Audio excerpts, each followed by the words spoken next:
Hello friends, today we discuss about the waterfall model.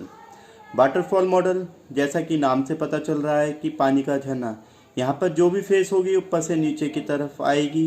जैसे पानी का झरना ऊपर से नीचे की तरफ आता है, कभी वापस ऊपर की तरफ नहीं जाता, उसी तरह वाटरफॉल मॉडल में जो भी फेस होगी वह बैक नहीं जाएगा। मीन्स एक बार फेस कंप्लीट हो जाएगी तब वो नेक्स्ट फेस पर जाएगी और यह रिपीट नहीं होगी। कुछ पॉइंट्स हैं जिसके बारे में हम डिस्कस कर लेते हैं। चलिए, ये जो हम सामने डायग्राम देख रहे हैं ये है आपका क्लासिकल वाटरफॉल मॉडल। सबसे पहली फेस आती है इसके अंदर फिजिबिलिटी स्टडी, इसके बाद आता है requirement analysis and specification, here after design, then coding and unit testing and integration and system testing, and last is maintenance. Feasibility study. The main of feasibility study is to determine whether developing the product is financially and technically and legally. The feasibility study involves analysis of the problem and collection of data which should be input to the system. The processing required to be carried out of these data, the output data required to be produced by the system, as well as study of various constraints on the behavior of the system. The collected data are analyzed to arrive at the following: an abstract definition of the problem, formulation of the different solution strategy, examination of alternative solution strategies, are their benefits, indicating resources required, development cost and time is respect of each alternative solution. Means जब भी कोई project आता है organisation के अंदर तो हम feasibility study करते हैं जो कि प्रोजेक्ट हम वर्क कर रहे हैं फिजिबल है या नहीं है। फिजिबल इन द सेंस हम 3 टाइप्स के फिजिबल करते हैं: economically feasible, technically feasible, legally feasible. Economically feasible में हम प्रॉफिट और लॉस और कॉस्ट, प्रोजेक्ट की क्या कॉस्ट है, इस चीज़ के बारे में हम डिस्कस करते हैं। इसके बाद करते हैं हम लीगली फिजिबल।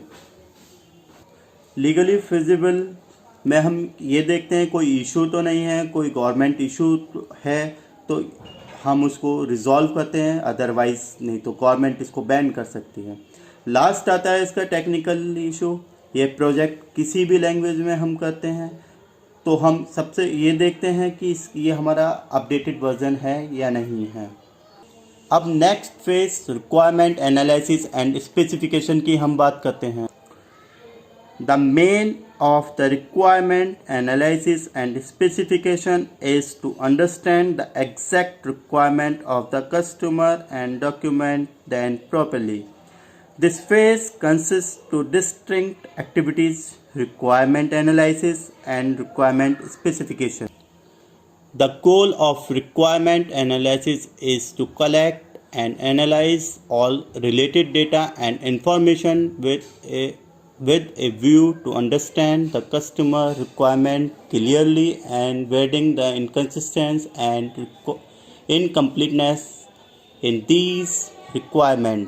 मतलब जो भी हम सॉफ्टवेयर डेवलप कर रहे हैं उसके बारे में हमारी सारी रिक्वायरमेंट्स फुलफिल होनी चाहिए जो कि हमें कस्टमर से मिलती है।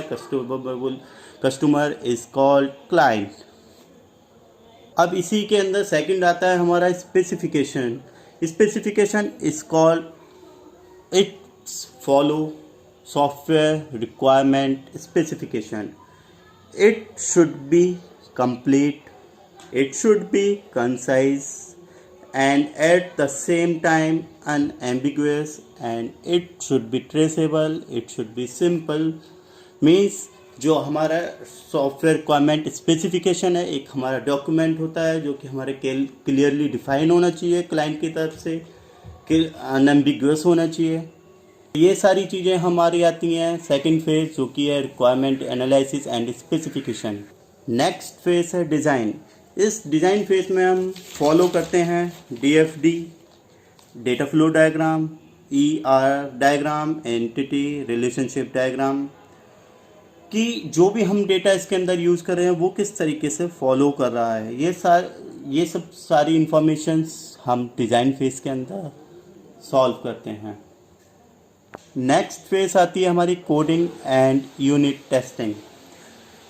The purpose of this phase of software development is to translate the software design into source code.